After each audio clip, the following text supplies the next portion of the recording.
ফুলসজ্জার খাটে ছুরি হাতে স্বামীর সামনে স্ত্রী। আমার সাথে রাত কাটানোর অধিকার শুধু ওর আছে, আমাকে ছুলেই টুকরো টুকরো করে দেব। কার জন্য এমন করলেন সদ্যবিবাহিত বধূ? এমন ঘটনার পর যুবকের কি হলো? শেষ পর্যন্ত কি স্বামী স্ত্রীর মিলন হলো?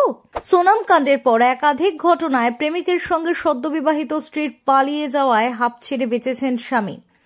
এবার তাদের আতঙ্ক বাড়ানো আরও এক ঘটনা প্রকাশ্যে।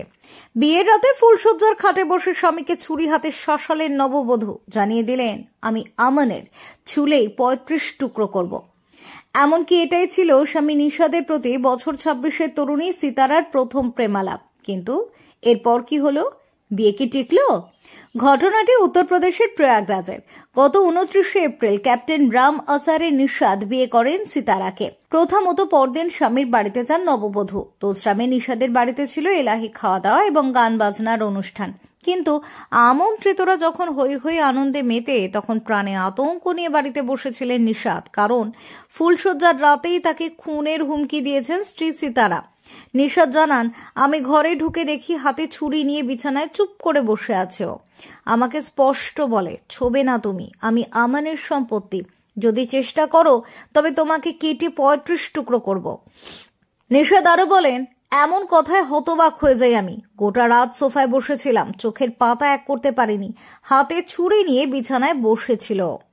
পরপর ৩ রাত এভাবেই কাটে নিশাদ সিতারা। নিশাদ বলেন, মাঝরাতে ঘুমোতো, আমি জেগে বসে থাকতাম, ভয় পেতাম যদি ঘুমন্ত অবস্থায় ছুরি নিয়ে হামলা করে।